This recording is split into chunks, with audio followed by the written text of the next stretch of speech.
이유가 있어가지고 하는 거니까. 오늘 이제 현대소설 두 번째 시간이에요, 그죠? 그래서 여러분들 이 오늘 하는 소설은요, 우리 올림포스 책에도 있어요. 우리 공통국어 책에도 있는데, 첫 시간에 우리가 현대소설 했던 거. 그래서 이번 달에 우리 현대소설 하는 시간에는 교과서를 연계로 내가 한다고 그랬죠. 왜냐면 내신 시험에도 우리가 이번에 중간 기말 보셔야 되기 때문에, 그죠? 그래서 지난 시간에 했던 거 우리 소설 뭐 했죠? 지난 시간에? 첫 시간에? 카메라. 그렇죠. 그래서 일단 우리 토평하고 구리 친구들이 보게 될 미래인 교과서에서 나오는, 그죠? 미래인 교과서에서 나오는 작품부터 먼저 하는데, 지난 시간에는 카메라의 워커. 카메라 워커. 자, 시대적 배경이 몇 년대라고 했죠? 산업화. 네, 1970년대 산업화 시기 때의 작품. 그리고 오늘 하는 게 이제 공통국어 2번. 그러니까 여러분들 아마 이거 2학기 교재 이제 책에 나오는 공통국어 2번 책에 나오는 미래에 나오는 두 번째 현대소설이 바로 뭐야? 우리 유동길 소설의 작품을 합니다. 근데 이 소설은 되게 중요해요. 왜냐면 수능 기출로도 많이 나왔고요. 모의고사 기출로도 많이 나왔던 작품이에요. 그러니까 빈출 작품인데 교과서 지문까지 있다 보니까 오늘 이거를 좀 여러분 신경 써서 선생님하고 작품 분석을 좀 해야 될 것 같아요. 무슨 말인지 알겠죠? 오케이. 자, 그래서 이 소설 알죠? 제목이 뭐예요? 자, 앞장, 맨 앞장. 그래서 아홉 편례 뭐로 나왔다? 네, 구도로 나왔다. 사내의 이야기다. 맞아? 자,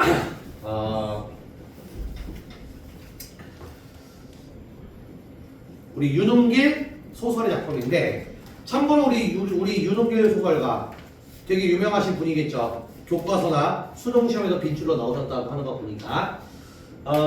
그래서 이제 우리 유동길 소설가는요, 광복 직후부터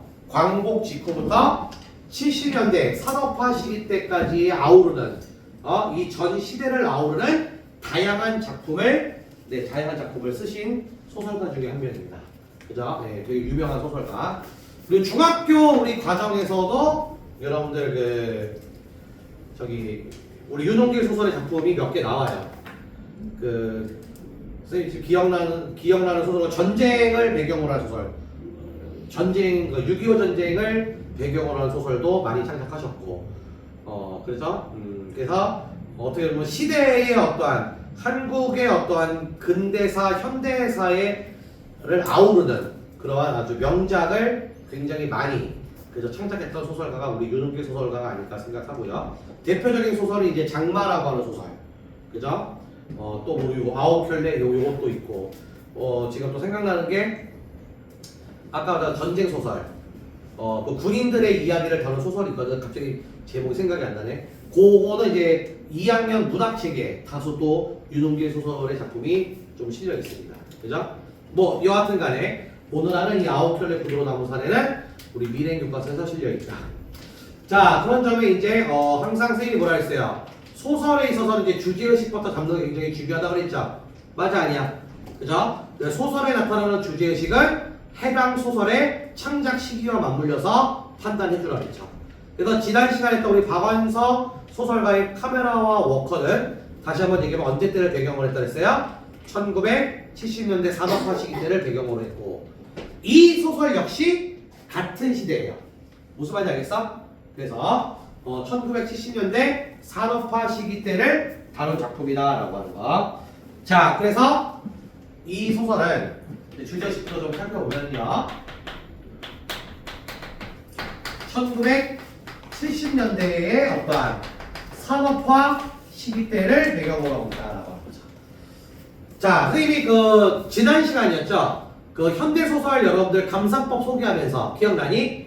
70년대는 다양한 그러니까 급속하게 경제 발전은 이루었지만 그 내면에 다양한 사회 문제들이 많이 나타났다고 했지. 그죠? 그 중에 메인이 되는 어떤 사회 문제는 뭐였다? 도시에서 살지만 가난을 면치 못하는 도시 빈민층의 어떠한 삶의 애환, 이게 포인트였다 그랬잖아. 그렇죠? 그래서 이 소설 역시 네, 이 산업화 시기 때 바로 뭐야? 도시화 과정에서 벌어진 어떠한 좀 이 도시화에 어떠한 적응하지 못하고 계속 후퇴하려고만 하는 도시화 과정 속에서 어떠한 하층민의 어떠한 삶, 그죠? 이 삶을 이 어떠한 이제 뭐야? 하층민의 삶을 자, 선생님이 지금 두 글자 썼죠? 이걸 읽어봐. 그렇지. 연민의 감정으로 말았다는 거죠. 여러분들이 이 소설, 여러분들이 이제 작품 이제 정리를 하다 보면은, 선생님 방금 얘기했던 이 연민이라고 하는 얘기가 많이 나와요. 연민. 뜻이 뭘까요, 여러분? 연민? 맞아요. 남을 측은하게 바라보는 마음이죠. 이걸 연민이라고 해요. 연민 의식이거든요. 그러니까, 그럼 이제 이 해당 소설의 서술자가 이 하층민에 해당하는 대상이 나오겠죠, 인물이. 그 사람을 굉장히 이제 어떻게 바라보고 있는 거야? 연민 의식으로 바라보고 있다. 이렇게 정리를 하시면 되는 거죠. 무슨 말인지 알겠어요? 이해됐습니까? 이렇게 정리를 하시면 되고. 그러니까 어떻게 보면은 지난 시간에 했던 우리 카메라와 워커의 어떠한 주제 의식과 좀 비슷한 측면을 보이고 있잖아. 그죠? 뭐 이렇게 보시면 되겠습니다. 그죠? 자, 그래서 이 소설은요 아주 중요한 특징이 있는데 바로 지난 시간에도 얘기했죠. 시와 마찬가지로 우리 현대 시도 했잖아. 시와 마찬가지로 소설도 나름대로 뭐라 그랬죠? 소설도 그 소설 속에 등장하는 다양한 소재들이 분명 나타난다 그랬죠. 그래서 시와 마찬가지로 소설도 소재의 상징적 의미 굉장히 중요하다고 했어요, 안 했어요? 중요하다고 얘기했죠. 맞아? 네, 그러면 하나 물어볼게요. 네, 질문 들어갈게요. 지난주에 했으니까. 지난주에 카메라와 워커의 소설의 내용에서 카메라가 갖고 있는 상징적 의미, 내가 생각하는 카메라 뭐였죠? 그렇죠. 삶의 어떠한 여유로. 조카 이름이 뭐였죠? 훈이가 생각하는 카메라 뭐였죠? 맞아요. 어떠한 위에 어른들의 어떠한 삶에 있어의 강제적인 어떠한 삶이다. 뭐 이런 것들. 워커는요. 내가 바라보는 워커는 어떤 의미였죠? 고대상. 그렇죠. 어떠한 그 워커는 이 당시에 누가 많이 신었다고 했어요? 원래 워커는 누가 신는 신발을 했죠? 선생님 지난 시간에? 군인들. 근데 이때는 뭐야? 노동자들이 주로 이제 워커 많이 신다 했잖아. 고대 어떤 삶. 그럼 훈이가 바라보는 워커 무슨 의미였죠? 반항심. 네? 반항은 아니고 고되지만 이 현실을 뭐 하려고 하는 그렇지! 이거였다고 했잖아요. 이런 것들이 나중에 내신 시험에서 물어볼 때 서술형으로 물어볼 확률이 크다 안 크다? 크다고 얘기했잖아요. 서술형 보는 학교 내가 얘기해줬잖아요. 그 서술형 안 보는 학교는 객관식으로 낸다고요. 거기 밑줄 쳐놓고요. 무슨 말인지 알겠어? 자, 그래서 이 소설도 마찬가지로 그럼 딱 제목 딱 봐봐. 몇 켤레에? 뭐? 아홉. 그러면은 이 소설에서는 상징적 의미로 얘기하는 게 바로 뭘까요? 그렇지. 그죠? 바로 상징적 소재를 활용해서 작가는 뭐를 강조하고 있다? 그렇지. 요거 주제의식을 이 구두라고 하는 상징성을 통해서 강조하고 있다. 그럼 선생님이 그죠? 네, 선생님이 좀 이따가 정리를 해드리겠죠. 자, 그럼 여기서는 이제 뭐야? 구조도 한번 잡아볼게요. 구조도 우리 소설의 선생님이 뭐야? 구조도 잡는 굉장히 중요하다고 했죠. 자, 지난 시간에 카메라하고 계속 비교를 할 수밖에 없어. 왜냐면 작품의 어떤 주제의식이 좀 같았잖아. 그죠? 자, 지난 시간에 카메라 워커의 주인공이 누구였어요? 내가 이제 뭐야? 훈이를 키우는 과정에서 그동안 있었던 이런 내 속마음을 얘기했잖아. 그래서 시점 파악하라 했죠. 무슨 시점을 했죠? 지난 시간에 했던 거? 1인. 그렇죠. 1인칭 주인공 시점이라고 했죠. 그럼 여기서는 뭐야? 자, 이 아홉 켤레 이 소설에서는 주인공이 바로 누구야? 똑같아요. 누구야? 나예요. 그 나니까 이거 1인칭이 되겠죠. 근데 나는 누구를 소설 읽어본 적 있니? 아니요. 처음 읽지 않니? 그죠? 나는 누구를요? 여기서 또 다른 등장인물이다. 누구? 관시. 그렇지. 나는 권 씨의 모습을요 이렇게 계속 보고 있어요. 우리 본다는 건 뭐라 그랬죠? 그렇죠. 관찰한다를 했죠. 그래서 이 소설은 1인칭 관찰자 시점에 해당하는 소설이다 이렇게 되는 거죠. 자, 보통 1인칭 관찰자 시점의 서술상 특징 뭐라고 그랬죠? 지난 시간에 정리해드렸잖아요. 감성법.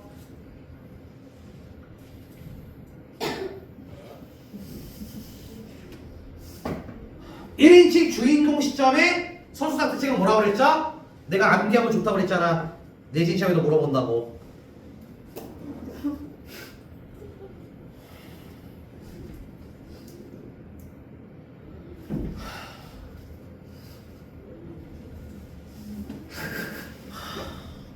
공부 그렇게도 안 하는구나. 욕하면 안 돼요. 녹음하고 있으니까.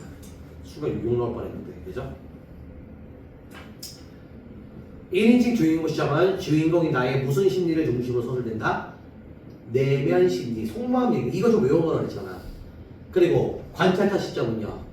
주인공이 내가 나 아닌 타인의 행동, 심리, 모습을 이렇게 관찰, 말 그대로 모습을 평가하는 거. 이게 관찰자 시점이라고 있잖아. 이런 것들이 서술상 특징으로 물어본다고요. 무슨 말인지 알겠어? 자, 근데 그렇게 해서 보통 1인칭 관찰자 시점에 해당하는 소설의 흐름에 내가 주인공이긴 하지만 나는 여기서 결정적인 역할을 해야 안 해? 안 해요. 그 누가 결정적인 역할을 하는 거야 여기서는? 나 아니 그렇지. 권씨라고 하는 타인 또 다른 인물이 바로 뭐야? 결정적인 역할을 하는 거죠. 이해됩니까? 네, 나는요 나는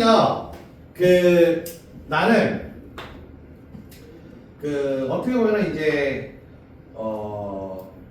직장 생활을 이제 하는 이제 나는 일반 그러니까 소시민이요. 소시민. 이 당시에 내가 소시민으로 살다가 그 성남으로 성남 알죠? 여기 밑에 성남.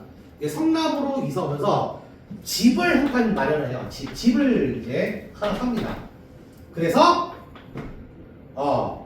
단칸방이 있는데 단칸방에 뭐를 줘요? 새를 줘요. 새. 그죠? 새를 주면서 이제 살고 있었어요. 그죠? 예. 근데 이제 나는 철저하게 이제 이 도시화 과정에서 산업화 시기에 그냥 이 산업화 시기에 어떠한 삶을 안주하려고 하는. 그래서 나는 이 소설에서는 어떻게 표현되냐? 현실에 뭐 하는 인물? 안주하는 인물로 나는 여기서 등장하게 되는 거죠. 자, 안주한다는 말이 무슨 말인지 알아? 만족. 뭐 여기서 또 어떤 애가 또 뭐 소주 먹을 때 먹는 거야. 아우 지랄하고 무슨 그죠? 그게 안주야? 그 안주야 그게? 말이 안 되죠. 그냥 현실에 안주한다라고 하는 건 지금 이제 채연이가 얘기했지만 현실에 말 그대로 다 뭐 하겠다는 거야? 수능하겠다는 인물이에요. 그러니까 소시민의 어떠한 삶의 어떠한 전형적인 인물이 내가 되는 거죠. 됐습니까? 예. 자, 그럼 이제 중요한 건 이제 누구야 이제 중요한 거는 요 권씨죠. 그 권씨는 어떤 인물이냐, 그죠? 권씨는 어떻게 보면은 이 굉장히 이 당시에 경제적인 어떠한 어려움에 처해 있던 사람 중에 한 명입니다.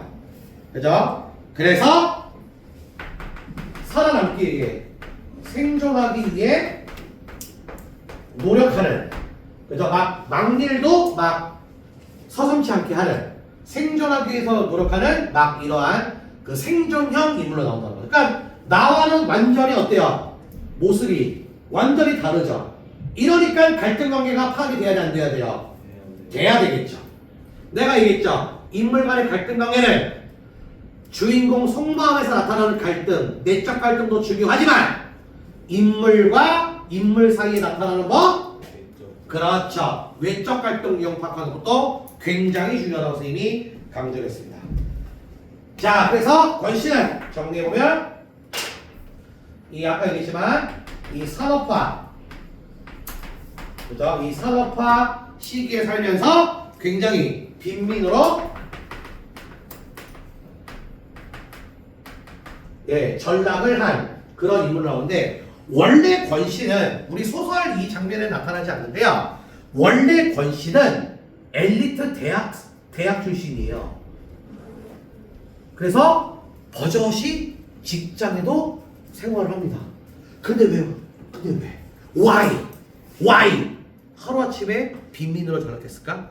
그 이유가 뭘까요? 집안 사정이요? 집안 사정은 아니에요. 도박.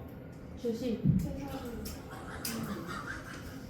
얘들아 2026년대를 비교하지 마시고요. 1970년대라는 시장 상황을 보자. IMF. IMF는 1997년이고 선생님 그 중3 때고요. 어머, 씨발 이런 데 나이가 나오잖아. 없었던 거 못 들어보려 하시고. 뭐야? 저봐, 계산하는 애가 있어요. 또 꼭 저렇게 계산하는 친구가 있다니까. 자, 바로 이 당시에 여러분들 내가 얘기했죠. 어떻게 보면 1970년대는 이러한 사용이 있지만 일단은 무슨 정권 시절이라 했죠? 독재. 그렇지.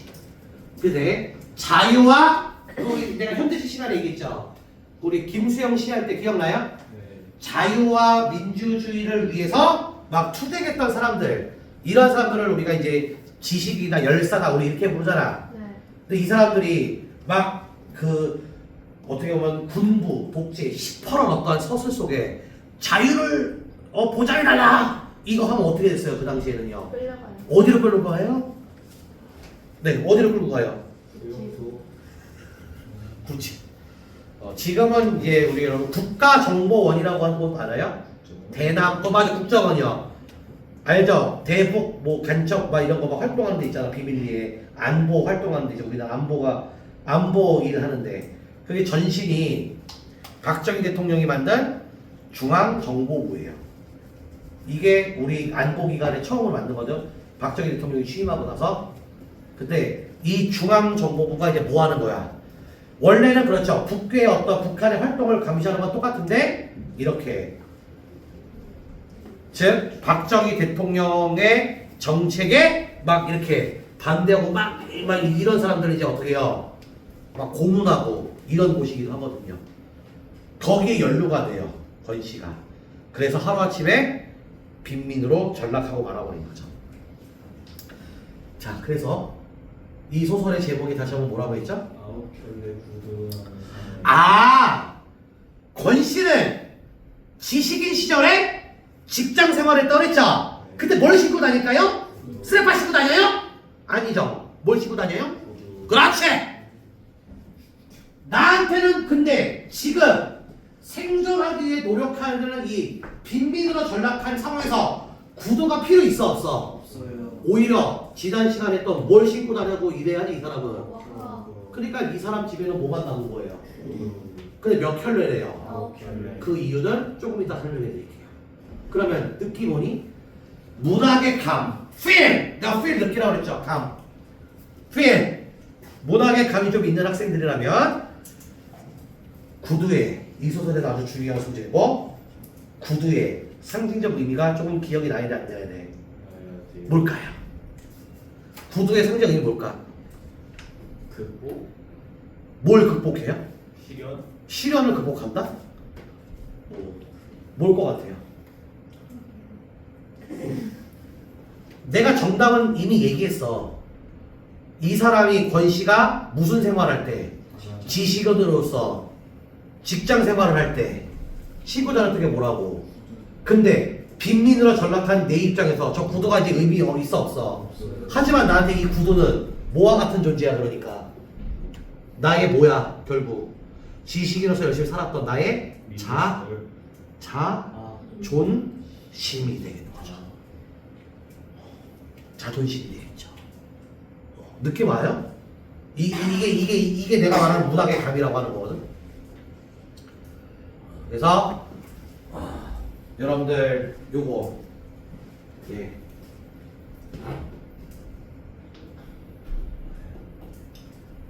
요거 그죠? 그거를 요번에 선생님이 이제 인창 고1에 수업할 때 인창 애들 고1 애들 수업할 때 그게 시험 문제가 나왔어요. 객관식으로 이렇게 해가지고 상징적 의미 권시의 시각으로 바라고 그죠? 네. 그리고 서술형고등학교도 보고 구두의 상징적 의미를 열자인으로 서술하시오 6점! 뭐 이렇게 됐다고요. 중요하죠? 이따 좀 정리해 드릴게요. 오케이? 자 구조도 잡았습니까? 그럼 이제 나와 그죠? 그 권시 그러니까 내가 이 산업화 시기 때 바라보는 권시의 모습은 어땠는지 그죠? 본격적으로 한번 우리 지문에 있는 내용을 한번 살펴보도록 합시다. 자, 세상사 이제 여기 보시면 되죠. 세상사 이제 지난 시간에도 했죠. 전문을 다 실을 수가 없기에 항상 무슨 부분 줄거리가 중요하다. 자, 여기서 선생님 지난 시간에 했죠. 뭐를 확인해야 된다. 소설의 가장 중요한 세 가지 요소 뭐? 그렇지. 다 나타난다고 해서 안 나타난다 했어요. 네, 나는 직업이 뭐였네? 자, 인물 나왔죠? 성남에 아까 얘기했죠. 직장만 하고 그 단칸방 있어요. 문간방에 새를 놓습니다. 근데 새를 놓은 방에 임신한 아내와 어린 남매를 데리고 누가 들어온대요? 나와 권씨의 인연이죠, 이건요. 내가 새 놓은 집에 문간방에 단칸방에 누가 새 들어와서 살아요? 권씨네 가족. 근데 권씨네 가족의 아내는 지금 무슨 상태래요? 그렇지. 요게 또 중심 사건으로서 역할할 겁니다. 이따가 이해되니? 자, 힘든 살림 속에도 나타나죠. 권씨는 밑절 뭐래요? 여러 켤레 구조를 어떻게 여긴데? 한편 나는요 권씨의 동태를 살펴달라는 그러니까 이런 거에 어떠한 여러분들 이런 의미로도 봐도 이게 무슨 시점이라는 걸 알 수 있는 거야? 동태를 이렇게 살펴달라는 거잖아. 그죠? 관찰자 시점을 우리가 확인할 수 있겠죠? 누구 순경? 누구 순경? 순경이 뭐야? 왜 경찰이 나한테 와가지고 권씨의 행적을 관찰해달라고 하지? 아까 얘기했어 안 했어? 했잖아. 이해됐어요? 근데 어느 날 나는요 어디서 일하는? 지금은 뭐 하기 위해서? 생존하기 위해서. 지금 무슨 층이니까? 빈민층이니까. 권씨 만나고요. 권씨가 그나마 나를 찾아옵니다. 성남시가 뭐 된대요? 재개발된다는 소문을 듣고 집을 사기 위해 무리해서 철거민 입주를 하는데 입주 전매자 그러니까 아파트를 분양한다는 말 알죠? 그때 이제 그 살려고 사는 전매자라고 그래요. 권리를 인정해주지 않는 행정당국의 항의에다가 즉 군사 독재 정권이라는 이제 이 시기에 여기에 뭐 하다가 항의하다가 뭐로 몰려요? 이거잖아. 시위 주동자로 몰려. 감옥에 다녀온 자신의 과거를 나한테 털어놓는다는 거죠. 권씨는 계속 이것 때문에 그러니까 딱 그럼 사회에 낙인이 찍힌 거 안 찍힌 거 권씨는요? 낙인이 찍혀버린 거죠. 그래서 온전히 이제 그전엔 취업도 했는데 지금은 취업도 돼 안 돼요? 안 되는 상황에 아내는 무슨 상태야? 애 낳아야 안 낳아야 돼? 애 낳으면 돈 무관중에 많이 들어가 안 들어가? 권씨 돈 있어 없어? 돈 있겠어 없겠어요? 이게 중심 사건이야. 이따 보여줄게요. 권씨의 부인은 드디어 해산의 날이 가까운다. 해산이라면 뭔지 알죠 또? 아이 낳는 거 진통격수입니다. 그래서 우리 미래인 교과서에는 위기부터 나와요. 발단 전기가 다 이 내용이야. 오케이? 그죠? 됐습니까? 네.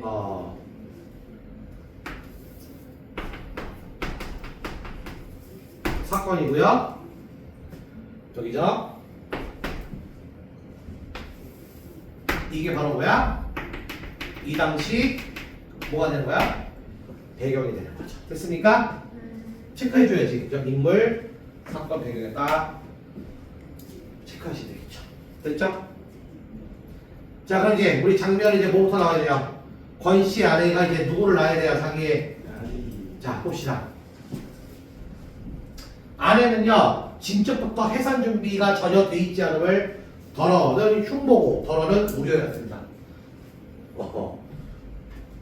남산만이나 한 배를 갖고서 요즘 세상에 그래 애 집에서 그것도 산모 혼자 힘으로 낳겠다니 아무래도 무슨 일이 터질 것 같아요. 다리 차도록 기저귀값 하나 장만하는 옆에 내나 조사원 하나 부를 돈도 말이나 사내나 어쩜 그리 짝짝꿍인지.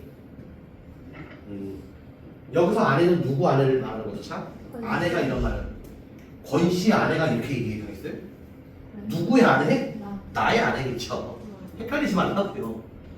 그게 이제 나한테 이제 저녁 식탁 차려주면서 저 밑에 권씨네 저 아내 저거 저 돈도 없는데 어떻게 저기서 병원에도 못 가고 집에서 애를 낳으려고 하는 건지 기저귀 값도 없는데 거기 조산원 알죠 여러분? 조산원. 그 조산원이 뭐야 지금에 이렇게 아이 낳으면은 그 산후조리원 같은 데잖아. 거기 갈 거면 어떻게 안 낳고 이러고 있는 거야 나한테. 자, 손으로 시작해도 나는 자 이 아내 나왔죠? 나의 아내야. 나는 누구를 불러요? 권씨를 항상 등장인물 동그랗게 쳐놓으라 했어요. 마다 불러줍니다. 근데 듣던 대로 권씨는요 대뜸 아무 염려 말라면서 실실을 묻기만 해요. 마치 곤경에 빠진 나를 극진히 위로해주는 말투요. 이러면서 나한테 오히려 걱정하지 말라는 투로 얘기죠. 둘째 때도 마누라 혼자서 겉덩이 해치웠고요. 뭐 우리가 염려하는 건 권 선생네가 아니라 우리를 위해서예요. 물론 그럴 일이 없겠지만 만에 하나 일이 잘못되면 나는 권 선생을 원망할 거래요. 작자가 정도 이상으로 느물거린다 싶어. 나는 앵간히 모진 소리. 그러니까 좀 나한테 좀 모진 소리 한 거죠.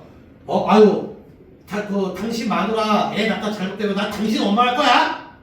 좀 모진 소리기는 하잖아. 맞아 아니야? 정의나 어려운 분만비를 빌려줄 수 있음을 넌지시 비쳤는데도 작자는 이제 누구 얘기하는 거야? 권씨 얘기하는 거죠. 끝내 거절한 건 까짓것 변두리병원에서 얼마 들지도 않을 비용을 빌려 쓴 다음 나중에 갚는 그 알량한 수고를 겁낸 나머지 두 목숨을 건 모험 쪽을 택할 계산 속이랄 것이란 건 나는 단정을 해버렸다는 거죠. 이 말은 결국 무슨 말이야? 나는 아까 권씨에 대해서 무슨 마음을 갖고 있어요? 그래 좀 도와주고 싶은 마음에서 안 되면 수술비라도 아내 병원비라도 나는 좀 빌려주려고 했는데 나는 이미 권씨의 무슨 심을 알아요. 아까 얘기했죠. 무슨 심이 세다는 걸 알아요. 그렇죠. 이것 때문에 선뜻 망설이고 있는 장면이라는 거죠. 돈을 빌려주고 싶지만. 맞아? 그러나 한결같은 상태로요. 자정을 넘기고 나더니 사정이 달라졌습니다. 너무 이제 경산 그 밑에 나와 있어요. 그죠? 지금 해놨죠. 경산 아이를 낳은 경험이 있다는 말이죠. 치고는 그러니까 아이를 한 번 낳았다고 했잖아. 근데 이것 치고는 너무 길어 진통이. 그리고 겁도 나. 권씨는 통금. 자 이런 거에 통금을 쳐보세요. 자 이런 것들이 바로 뭐야?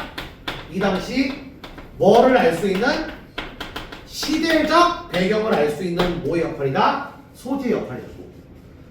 통금 알죠?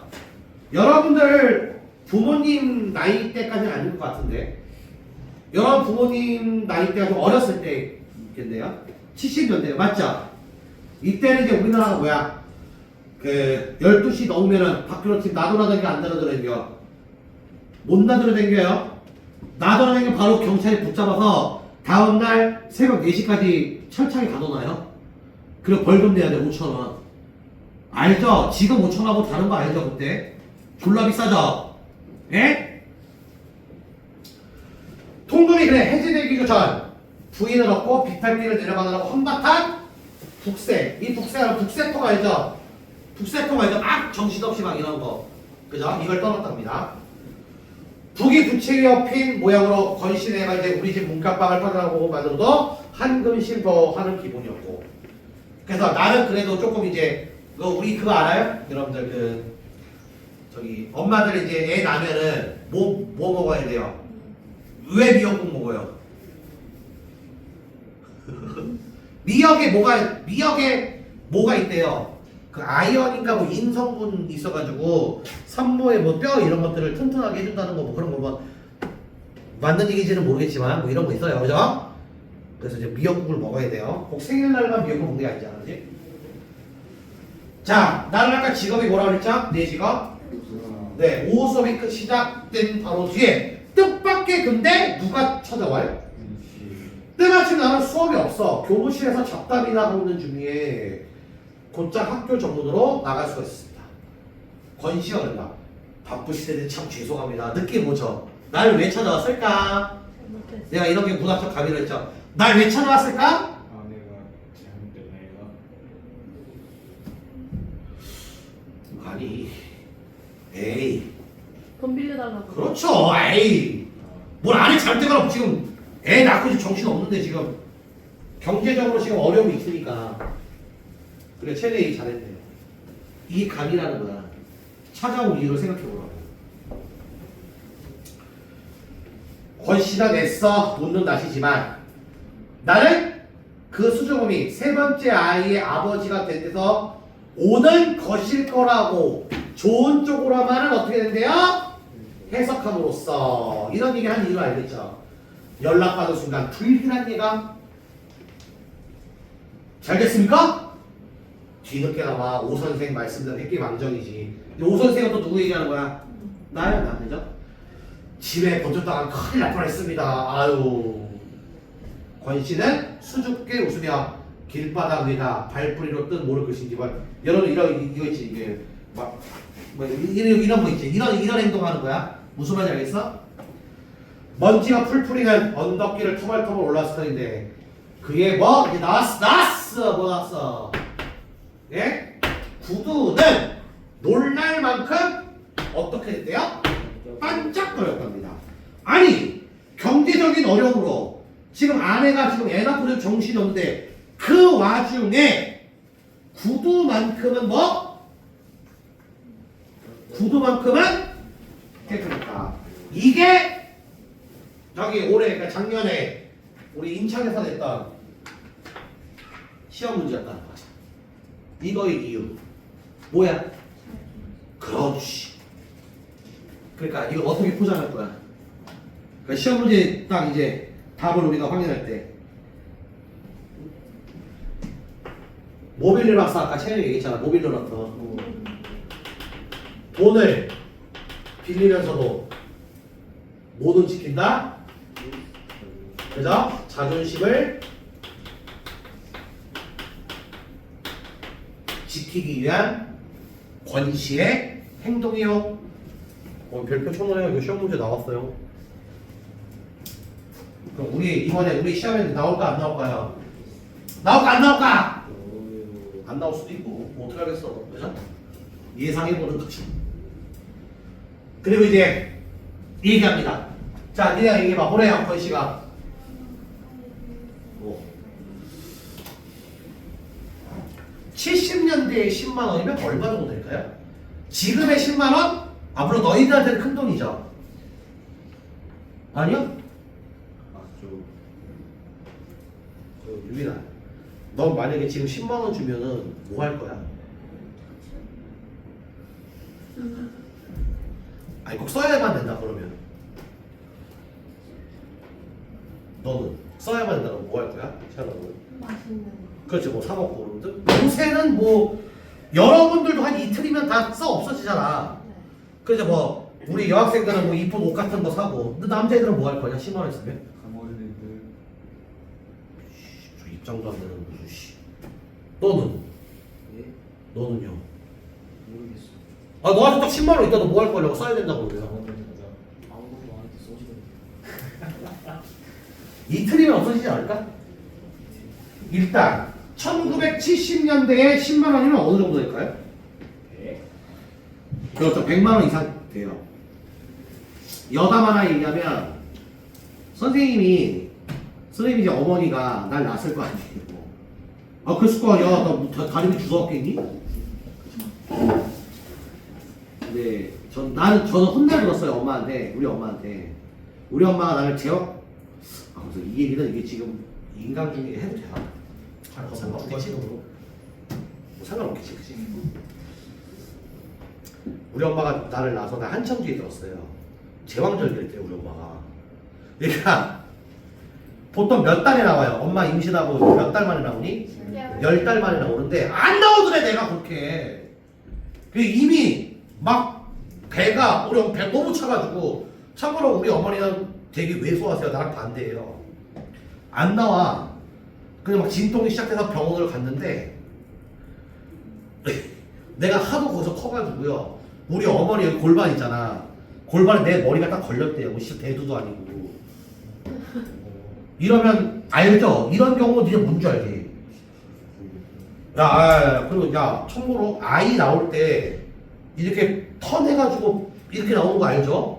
다리부터 나오는 순간 끝나는 거 알죠? 걔 죽어요. 다리부터 나오는 거 알죠? 맞죠? 한쪽 다리 어떨 건데? 그러니까 원래 산부인과 의사들이 머리부터 이렇게 끄집어내잖아. 근데 머리는 보이는데 여기밖에 안 보이는 거야. 쉽게 말하면 딱 걸려가지고 이런 경우는 이제 이 당시 어떠한 그런 의료 기술로 선생님이 뭐 현대식의 어떤 의료 기술로 태어난 건 아닌 것 같아요. 그래가지고 그 산모도 위험하고 나도 죽는데요. 만약에 뭐 잘못됐으면은 난 이 세상에 없었겠죠, 그죠? 그래서 그때 이제 뭘 해야 돼요? 이제 어떻게 해야 돼요? 여기를 이제 째야 돼, 안 째야 돼, 이렇게. 그래서 여기로 끄집어내야 되는. 근데 지금은 제왕절개술이 그래도 잘 되어 있잖아요. 의학이 잘 발달돼서. 근데 이제 스님 때는 가급적이면 제왕절개를 안 하려고 그랬대요. 산부인과에서도 왠 줄 알아? 뭐 하니까 되게 덴저러스 하니까, 그죠? 기피하려고 했대. 그래서 이제 그래서 막 어머니도 막 진통이 오는데 막 여러 병원들을 다녔대요. 이게 하니까. 그래서 유일하게 어디 저쪽 방배동에 무슨 산부인과에서 자기가 하겠대요. 의사님 되게 나한테는 고마우신 분이지. 만약 그 선생님도 안 했으면 나 여기 나타나 여기 죽을 수 있는 건데. 그래서 제왕절개에서 내가 나왔는데 문제는 이제 수술비가 굉장히 문제인데 이때는 이게 보험이 안 돼서 스님 낳는데 120만 원이니까 그렇게 들었대요. 그 당시에. 무슨 말인지 알겠어요? 그럼 그 당시에 120만 원이면 지금이 얼마겠니? 120만 원이면 10배만 해도 1000만 원이에요 지금요. 그죠? 이 얘기를 왜 하고 있죠 내가 지금? 이것 때문에 하는 거죠. 1970년대 10만 원이라는 도대 가치를 좀 생각해 보자고. 이해됐어? 아니 다짜고짜 와서 10만 원 빌려달라고 합니다. 그죠? 담배 한 대만 꾸자는 식의 10만 원 소리가 험하게도 나왔습니다. 내가 잠시 그러니까 나한테 10만 원이 작은 돈이야 큰 돈이야 당연히. 근데 아니 내가 잠시 어린 동안 사이 그날 매우 싸나운 기세로 말을 못합니다. 지금 얘 권씨 안에도 지금 어떤 상황이에요? 뭘 해야 된대요? 네 수술해야 된대. 엑스레이도 찍어봤는데 아무 이상이 없대요. 모든 게 다 정상이에요. 모체 골반 나보다 낫네. 야 쌤보다 낫네. 골반도 정확하네.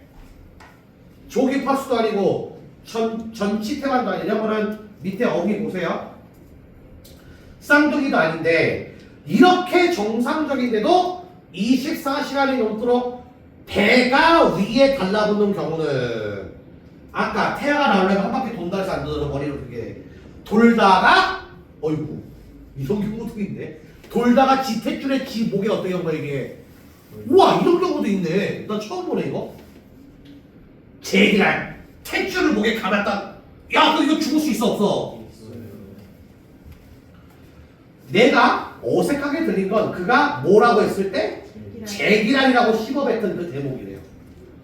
그것 빼고는 꽤 그럴 수 없이 진지한 이야기를 해.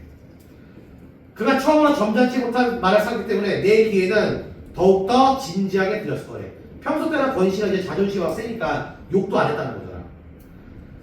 그의 진심 앞에서 아 그거 참 안 됐군요 라든가 아니면 그래서 어떡하죠? 하는 상투적인 말로 섣불리 이쪽의 감정을 전달하기에 사실 말이지 10만원 가까이는 내게 너무나 큰 부담이었다는 거죠. 집을 살 때나 학교에 진 빚을 아직 절반도 못 가린 처지래.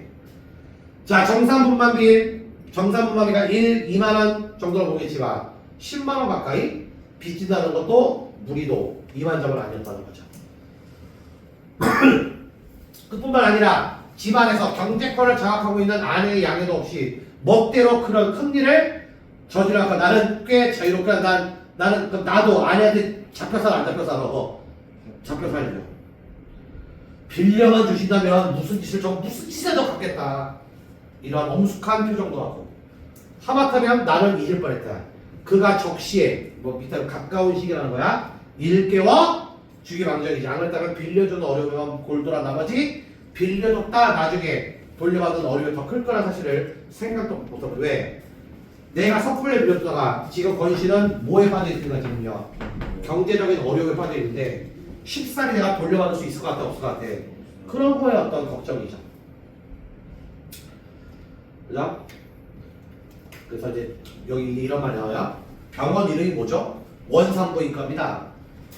자, 지금 내 형편에 현금은 없고요. 원장한테 바로 전화 걸어서 내가 보증을 서고 약속할 테니 권 선생도 다시 한번 매달려 보래요. 의사도 사람인데 설마 사람을 생으로 죽게 하겠습니까? 달리 변통할 구멍에서 달리 뭐 방법이 없다는 거죠. 그렇게 해보래요.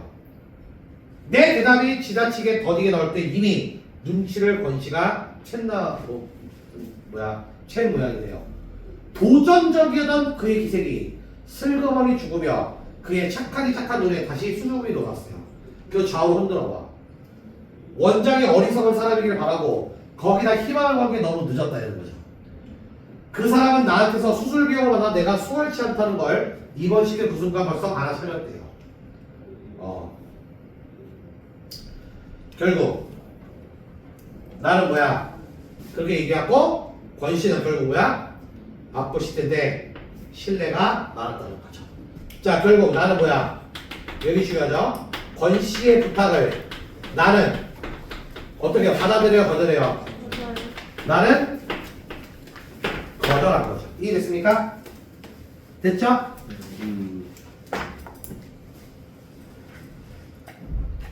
쌀면처럼 두툼한 입술이 선잠에 깬 어린아치 움찔거리더니 겨우 이런 인사말이 나옵니다.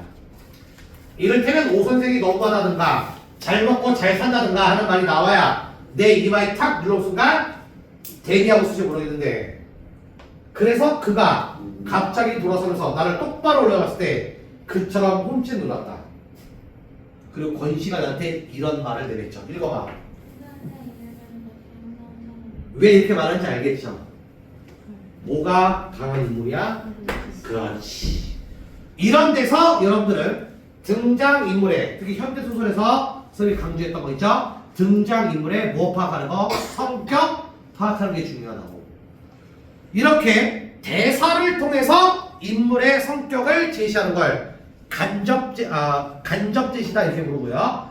직접 소설자가 권씨의 어떠한 성격을 있는 그대로 적나라하게 묘사했다. 그럼 무슨 제시라고 그래요? 직접 제시다 이렇게 부르는 거라고.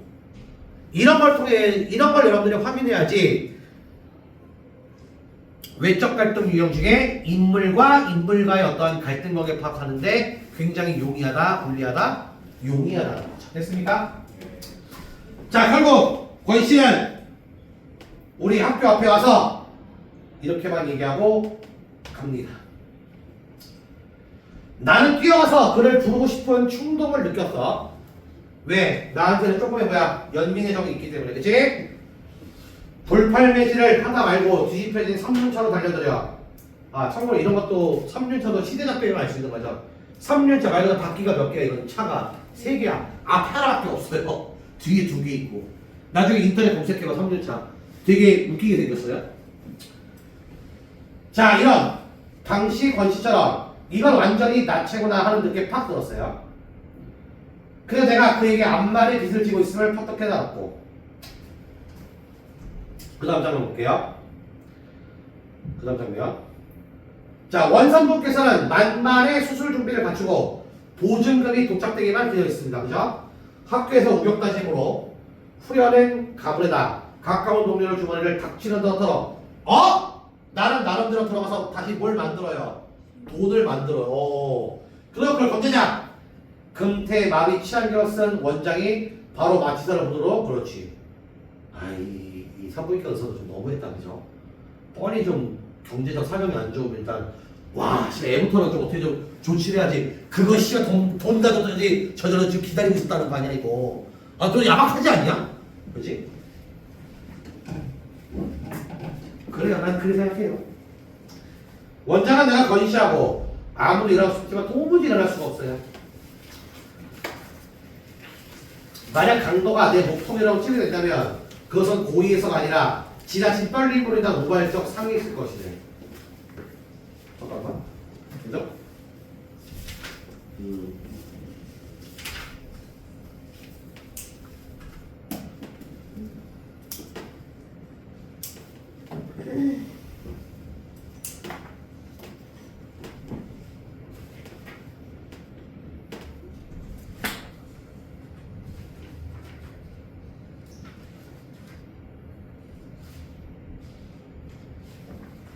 다음 장이 없네. 그 다음 장이 없네. 53쪽. 쏘리 이거 왜 갑자기 복사가 안 되지? 자, 여기서부터 볼게요.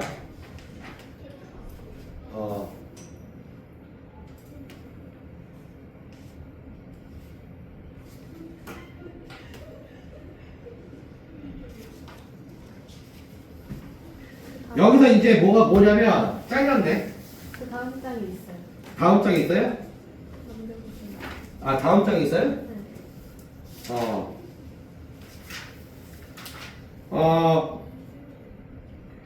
결국에는 저기요. 애를 낳아요, 안 낳아요? 낳아요. 그죠? 그래서 그 고추예요, 고추. 그렇죠? 네. 그러니까 아들을 낳고 결국에는 처음에는 내가 권씨가 우리 학교 찾아와서 내가 돈을 일단 안 빌려줬지만 연민의 의식이 들어서 결국 나는 빌려줘요, 안 빌려줘요? 빌려주고 결국 수술비를 마련했고, 그래서 난 권씨를 도와줘, 안 도와줘? 도와줍니다. 그죠?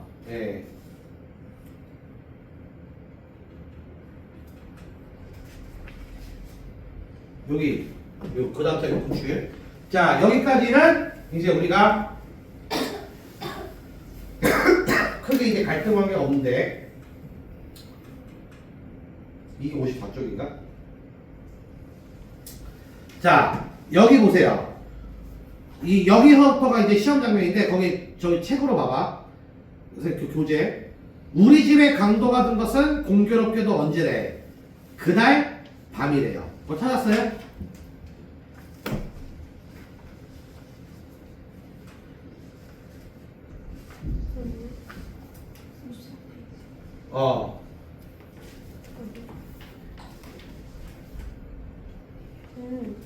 찾았어요?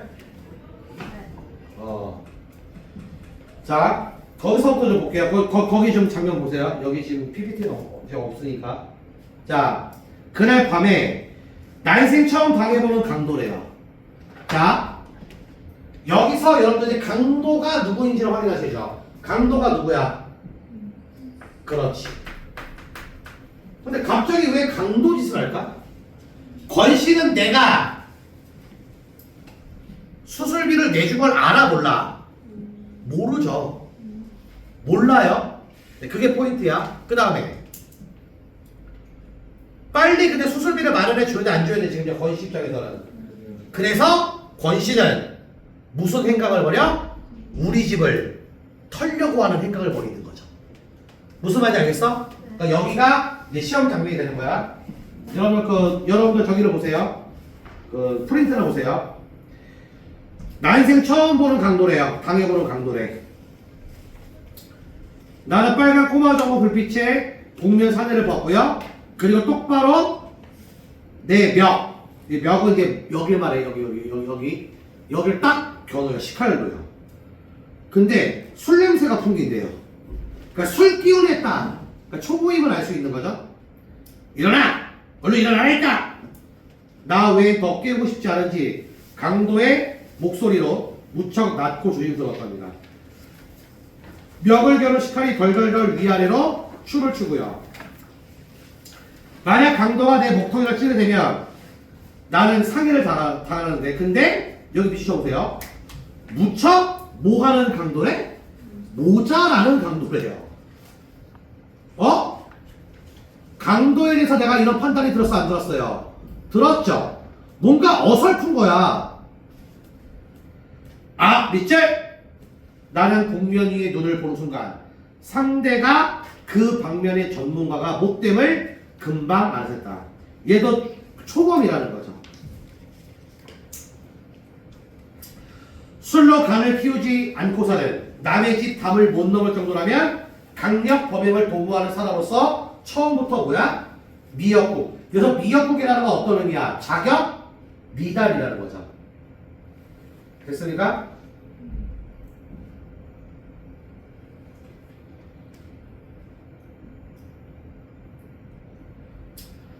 자, 그 다음에 여기서부터 여기 나오죠? 볼게요. 여기서부터 여기 나오죠? 일어날 테니까 칼을 좀 약간만 뒤로 물러주시오. 강도는 내가 시킨 대로 하면 또 이렇게 물러나요. 내놔, 얼른 내놔라니까! 자꾸 뭘 내놓았지 모르겠는데. 강도가 속삭입니다. 하라는 대로 하죠. 당신도 내가 하라는 대로 해야만 일이 수월할 거래. 잔뜩 의심 품고 쏘아보는 강도를 향해 나는 덧붙여 말합니다. 집안에 현금은 변변찼소. 화장대 위에 돼지 공통하고 장롱 서랍 속에 아마 마누라가 쓰느라고 돈이 약간 있을 거예요. 그 밖에 돈이 될 만한 건 당신이 알아서 다 챙겨가래요. 자, 왜 이렇게 내가 말하는 의도 알겠죠? 이미 나는 눈치를 채고서 안 채고 있어. 이 강도가 누구라는 거를. 그렇지. 그렇게 무작정 감을 키우시면 되는 거예요.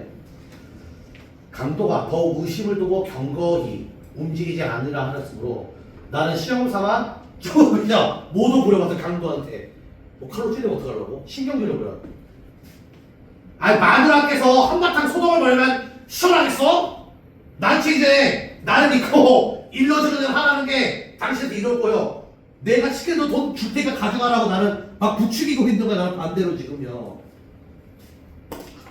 한 차례 길게 시목을 뽑은 다음 강도는 마침내 결심했다는 듯이 이부자리를 돌아 화장 쪽으로 향합니다. 얌전히 뭘까지 벗어요. 와, 남의 집 뭐 강도 훔치는데 얘 지금 뭐 신고 들어왔어요 또. 어설프잖아 얘네가 봐도. 그죠? 양발바람으로 들어온 강도의 발은 나는 그때 비로소 그걸 봤대요. 내가 그렇게 염려했는데도 그죠? 강도를 지가 식칼 두고 막 지금 이러고 있는 거야. 이게 되죠 지금 이 상황. 다리를 옮기다가 그만 부추하게 동준이에게, 동준이 참고로 내 아들이야. 나의 아들. 발을 밟으려는 모양이래요. 동준이가 갑자기 치명거리자 그는 즐거움을 합니다. 아버지가 되는 방법 정말로 여러 지리군요. 보증금을 마련하려고 했더니 오전 중에 나가서 여태껏 얼굴로만 안 비치 뭡니까? 그죠? 맞다는 거죠. 이거 앞장면이죠. 애를 꺼내는 것도 여러 지르듯이 아버지 노는 것도 아마 절 거래.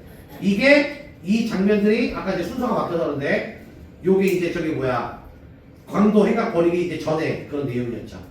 그죠?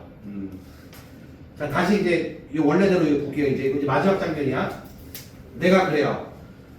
연장을 이렇게 함부로 굴리는 걸 보니까 당신 경력이 얼마나 되는지 알만하네요. 내가 내미는 칼을 보고 그는 기절하고 놀랍니다. 나는 사람께 웃어 보이면서 칼을 받아 가는 그죠. 그는 겁에 질려 잠시 망설이다. 내 뒤쪽 받고 후닥 달려들어 칼자를 낚아채고 내 멱을 거들고 뭔가 어설퍼 안 어설퍼? 어설픕니다.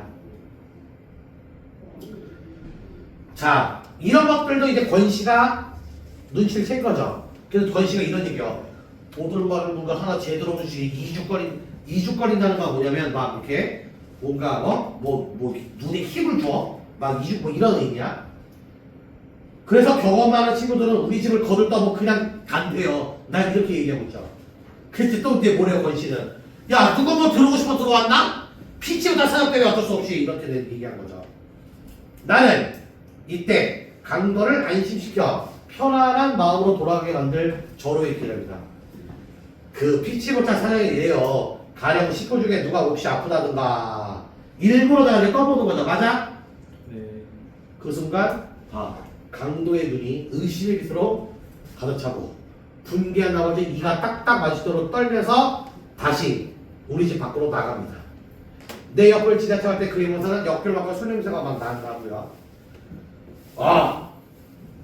애당초 의도했던 바와는 달리 내 방법이 결국 그를 편안케 하기커녕 더욱 낭패를 하게 만들었어. 깨닫고 나는 그의 등을 도망쳐 나가는 등을 향해 이렇게 말합니다. 어렵다고 꼭 외로운 법은 없대요. 혹 누가 합니까? 여기 나오죠? 당신도 모르는 사이에 당신을 아끼는 어떤 이웃이 어려움을 벗는. 이게 뭐야 실제로 내가 수술비 말을 해준 거야 안 해준 거야? 해준 거잖아. 내가 말을 해준 거야. 됐습니까? 개수장마! 그따위 것은 없어! 난 안 믿어! 그는 현관에 벗어놓은 구두를 신고 있고요. 그 구두를 보기 위해 전등을 켜고 10분 충동이 불현이 있으나 나는 꾹 눌러 참고 현관문을 열고 마당으로 내려가서 구주에서 식칼을 들고 왔던 자기 공부를 만극하고 원격결에 문간방으로 들어가려 했고. 근데 웃겨요. 대문도 찾아 못하죠. 권씨요. 못 찾잖아. 그래서 내가 알려준 대문 저쪽이에요! 알려주고 있죠. 어설픈 강도. 그죠? 자, 그리고 나는 아까 오후에 뭐라고 그랬죠? 내 학교, 우리 학교 찾아와가지고 다시 돌아가는 길에 아까 권씨가 나한테 뭐라 했어요? 대학 나온 사람들. 이게 난 마음에 걸립니다, 지금. 그죠?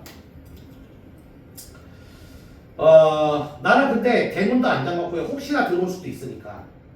자, 겨우 이제 안에는 잠옷바람으로 팔짱 끼고 현관 앞에 서 있어요. 저 안에 저도 보려 내 안에는 무슨 일 있었니? 아니 아무것도 아니에요. 말 안 하는 거죠. 그죠? 그렇게 이제 밤이 지나가고요. 네. 여기가 이제 결말 부분이야. 자, 여기가 이제 결말 부분이야. 여기는 거의 보통 여러분들 그 내신 시험 있죠. 학교 내신 시험에서 우리 중학교 때도 그랬지만 거의 잘정하고 결말만 나오죠. 다 나오지 않으니까. 그러니까 여기 결말은 좀 집중해서 내용 확인을 하셔야 되겠습니다. 그죠? 자, 이튿날, 자, 우리 집에 와서 강도 행각을 벌인 이튿날까지 권씨는 귀가해 있지 않았습니다. 출근하는 길에 병원도 들려갔는데 수술보증금을 구하러 병원 문 밖을 나선 이후로 권씨가 거기에 집착 발걸음한 흔적도 없어요. 다음날, 다다음날도 권씨는 귀가하지 않아. 뭐 된 거야 얘들아? 여기 써있죠? 뭐 된 거야? 네. 내 방법이 매우 졸렬했음에도 이제 확연히 밝혀진 셈이래요. 복면이로 드러난 두들 보고 나는 권씨를 아까 안에 찾았더랬죠. 밝은 아침에 술이 깬 권씨가 나를 떳떳하게 대할 수 있게 하자면 복면의 사내를 끝까지 강도로 대우하는 나는 그렇게 해서 판단한 거죠.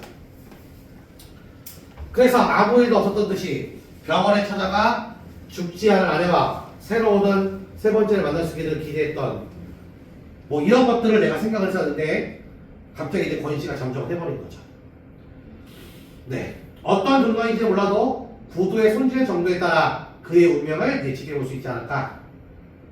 그때 그가 만약 마지막이라는 걸 염두에 있었다면 새끼들이 자는 방으로 들어가는 길을 가로막는 그것이 그에게는 대체 뭐로 느껴졌냐.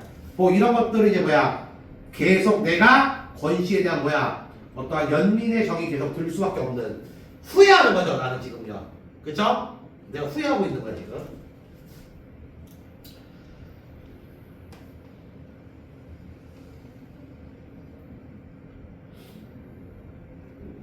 그죠?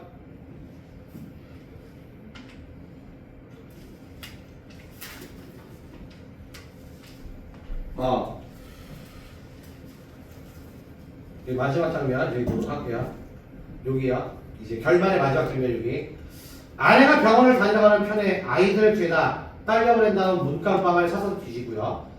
방을 내준으로 밝은 낮에 내부를 둘러보는 처음이래요. 이사 올 때 본 그대로 세간이랑 깔고 덮는데 쓰이는 같이 쌀을 익혀 담는 점 몇 점 정도 정보고 이게 내가 날이 밝고 나서 내가 직접 권신의 집을 들여다본 거야. 자, 구태여 여기 나오죠. 구태여 단서가 될 만한 혼자 숫자면 그것은 뭐일 거래요? 그렇지. 구두 다시 나오죠. 가장 감나가는 세간의 자격으로 장롱 따위가 자격을 쓰고 그런 자리에 몇 켤레나 되는 게 나오죠.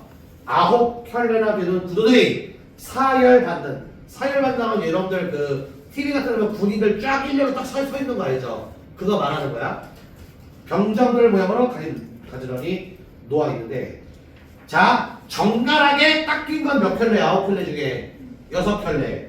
먼지를 덮어 쓴 건 3켤레라는 거죠. 결국 반딱반딱하게 닦아놨다는 건 뭐야?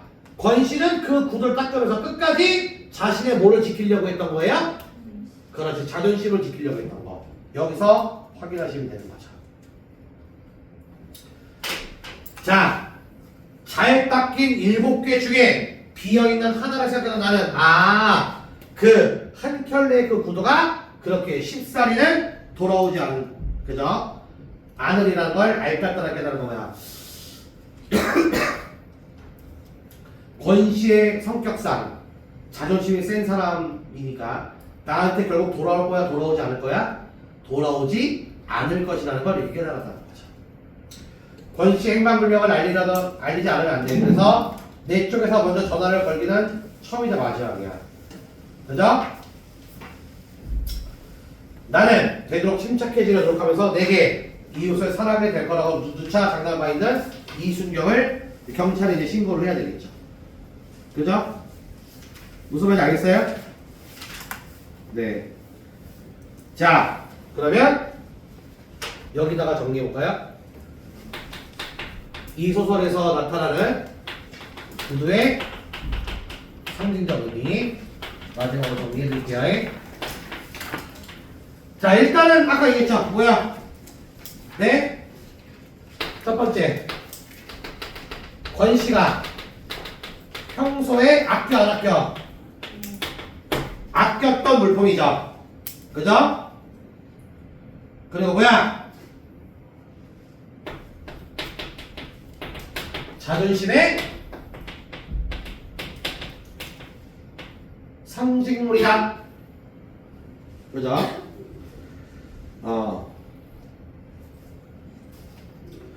그리고 결국 9켤레의 구두로 남았다는 의미가 9켤레의 구두가 남았다는 의미는 바로 뭐야?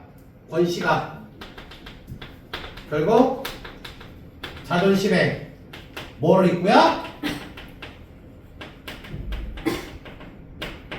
네, 상처를 입고요. 떠났다는 사실을 의미하겠죠. 그래서 제목이 뭐다? 사내가 몇 켤레의 구두만 남았다? 9켤레의 구두가 남았다. 이렇게 구두의 상징적 의미를 확인해 볼 수 있는 거지. 됐습니까?